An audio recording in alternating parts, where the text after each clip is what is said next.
Hi all, welcome back to a newspaper analysis session. 25th December ஓட இம்பார்ட்டன்டான newses எல்லாம் பார்க்கலாம், ஓகேவா? So first news பாருங்க, tanker with Indian crew hit by drone in Red Sea அப்படின்னு சொல்லி கொடுத்துருக்காங்க. அதாவது ஒரு டேங்கர் ஷிப் வந்திருக்கு, அதுல இந்தியன் க்ரூஸ் தான் இருந்திருக்காங்க. ஸோ அதுல என்ன ஆயிருக்கு அப்படின்னா ரெட் சீல ட்ரோனோட என்ன ஆயிருக்கு அப்படின்னா ஹிட் ஆயிருக்கு அப்படின்னு சொல்லி கொடுத்துருக்காங்க. ஸோ இப்போ வரைக்கும் எந்த ஒரு சேதமும் ஏற்படல for the crew people which were in the tanker, ஓகேவா? who were in the tanker. So டேங்கர்ல இருந்த இந்தியன் க்ரூஸ்க்கு எந்த ஒரு பாதிப்பும் ஏற்படல. ஸோ இது என்ன பிரச்சனை என்ன அப்படிங்கறத இனிமேல் தான் என்ன பண்ணுவாங்க, they will get into enquiry. அடுத்து பாருங்க, 4th dose of COVID-19 vaccine not required says INSA COG chief, ஓகேவா? ஸோ 4th dose தேவைப்படாது, அந்த அளவுக்கு பாதிப்புகள் இருக்காது அப்படின்னு சொல்லி கொடுத்திருக்காங்க. As Sports Ministry suspends WFI, Brij Bhushan retires from wrestling அப்படின்னு சொல்லி கொடுத்திருக்காங்க. ஸோ இது ஏதோட ஒரு கண்டினியூஷன் அப்படின்னா அந்த ரெஸ்லிங் ஃபெடரேஷன் ஆஃப் இந்தியாவோட பிரசிடென்ட் ஆக்ட் பண்ணாங்க இல்லையா? ஸோ அதுல ஏற்பட்ட ஒரு பிரச்சனை தான் இது. அதுல ஸ்போர்ட்ஸ் மினிஸ்ட்ரி என்ன பண்ணிருக்காங்க, சஸ்பெண்ட் பண்ணிருக்காங்க.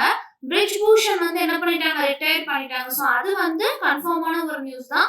பட் ஸ்டில் இப்போ வரைக்கும் ரெஸ்லிங் ஃபெடரேஷன் ஆஃப் இந்தியாவை என்ன பண்ணி வச்சிருக்காங்க, சஸ்பெண்ட் பண்ணி வச்சிருக்காங்க.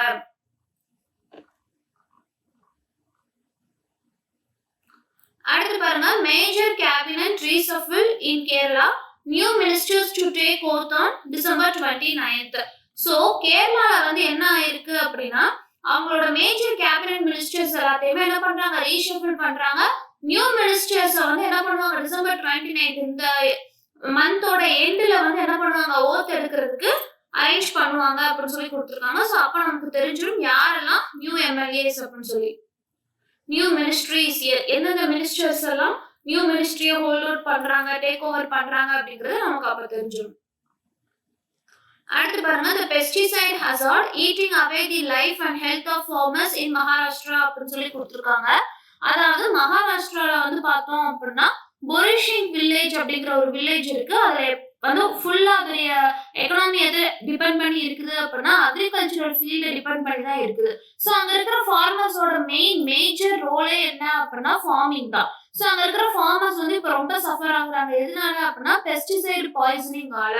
ஸோ அந்த மகாராஷ்டிரால இருக்கிற ஃபார்மர்ஸ் என்ன பண்றாங்க, பெஸ்டிசைடு ஹசார்டால ரொம்ப பாதிப்படைஞ்சிருக்காங்க அப்படிங்கிறத இந்த இடத்துல நம்ம தெரிஞ்சுக்கலாம். So while coming to editorial, first editorial எதை பத்தி பேசுது அப்படின்னா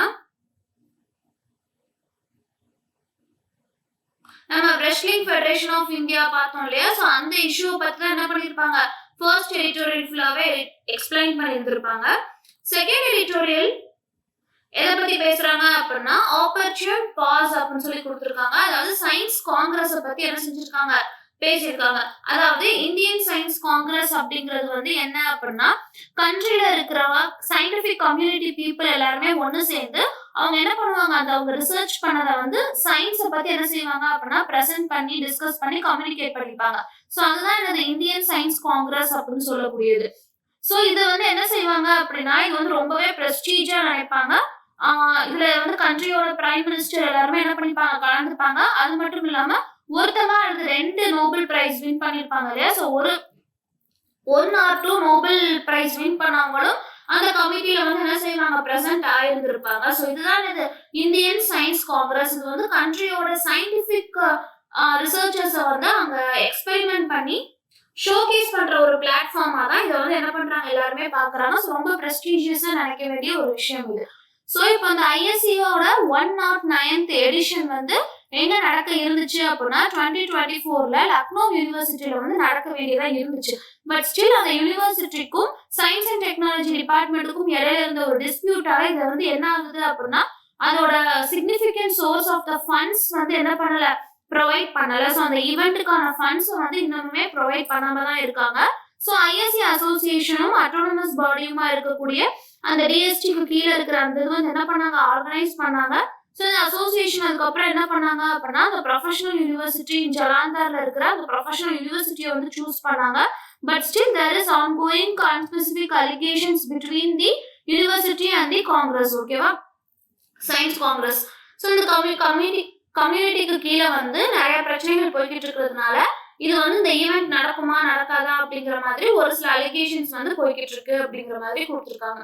ஸோ இந்த எடிட்டோரியல் எதை பத்தி பேசுறாங்க அப்படின்னா what are the importance of ISC அதை பத்தி தான் என்ன செஞ்சிருக்காங்க பேசியிருக்காங்க. ஸோ இதுவுமே எப்படி இருக்க போகுது ரொம்பவே ஸ்டோரி பேஸ்டா தான் இருக்க போகுது.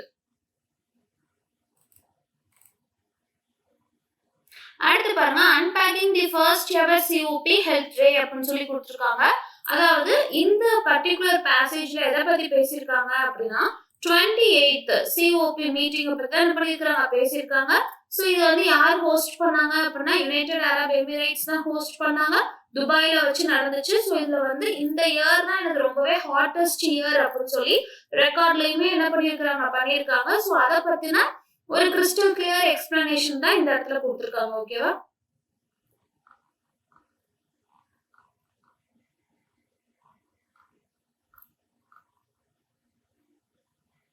இங்க பாருங்க external affairs minister to visit Russia from December 25th to 28th அப்படின்னு சொல்லி கொடுத்துருக்காங்க. அதாவது எக்ஸ்டர்னல் அஃபேர்ஸ் மினிஸ்டர் ஜெய்சங்கர் வந்து என்ன பண்ண போறாங்க ரஷ்யாவை வந்து மீட் பண்ண போறாங்க. ரஷ்யாவுக்கு போய் விசிட் பண்ண போறாங்க. ஓகேவா? ஸோ இதுல வந்து என்ன நம்ம தெரிஞ்சுக்கலாம் அப்படின்னா இப்படி எக்ஸ்டர்னல் அஃபேர்ஸ் மினிஸ்டர்ஸ் வந்து மீட் பண்ணிக்கிறதுனால நம்ம country and the country where we are going to meet. ஓகேவா? ஸோ அந்த கண்ட்ரிக்கும் நமக்கும் இடையில இருக்கிற நிறைய பயோலேட்டரல் இஷ்யூஸை வந்து சால்வ் பண்ணலாம். அண்ட் எக்கனாமிக்கலா நிறைய விஷயங்களை வந்து என்ன பண்ணலாம் டைப் பண்ணிக்கலாம். ஸோ என்னெல்லாம் பண்ண போறாங்க அப்படிங்கிறது இந்த மீட்டிங் முடிஞ்சதுக்கு அப்புறமா we will get to know it. ஓகேவா? அடுத்து பாருங்க centre plans to revive tax cuts on sugar exports. So centre வந்து என்ன பிளான் பண்றாங்க அப்படின்னா சுகர் எக்ஸ்போர்ட் பண்றதுல வந்து டாக்ஸை கட் பண்ணணும், அதை ரிவைவ் பண்றதுல வந்து they are working on it. ஓகேவா?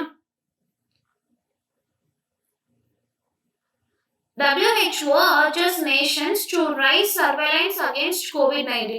ஸோ COVID-19க்கு அகேன்ஸ்டா நம்ம வந்து 4th டோஸ் போட வேண்டாம் அப்படிங்கிற ஒரு நியூஸை பார்த்துருந்தோம் ஃப்ரண்ட்ல. ஸோ பட் ஸ்டில் WHO வந்து என்ன நமக்கு வந்து வலியுறுத்துறாங்க அட்ஜஸ்ட் பண்றாங்க அப்படின்னா எல்லா நேஷன்ஸும் என்ன பண்ணணும் சர்வேலன்ஸை வந்து அதிகப்படுத்தணும் COVID-19க்கு அகேன்ஸ்டா அப்படின்னு சொல்லி கொடுத்துருக்காங்க. ஓகேவா? 140 private universities set up in India over past 5 years. Gujarat has highest share. அதாவது கடந்த 5 வருஷத்துல மட்டுமே 140 பிரைவேட் யூனிவர்சிட்டிஸை வந்து இந்தியாவில் வந்து செட் பண்ணியிருக்காங்க.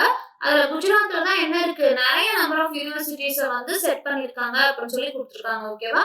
ஸோ நியர்லி 28 யூனிவர்சிட்டிஸ் மட்டுமே குஜராத்ல மட்டுமே என்ன பண்ணியிருக்காங்க ஓபன் அப் பண்ணியிருக்காங்க. ஸோ இது வந்து யூனியன் எஜுகேஷன் மினிஸ்ட்ரி ப்ரொவைட் பண்ண ஒரு டேட்டா.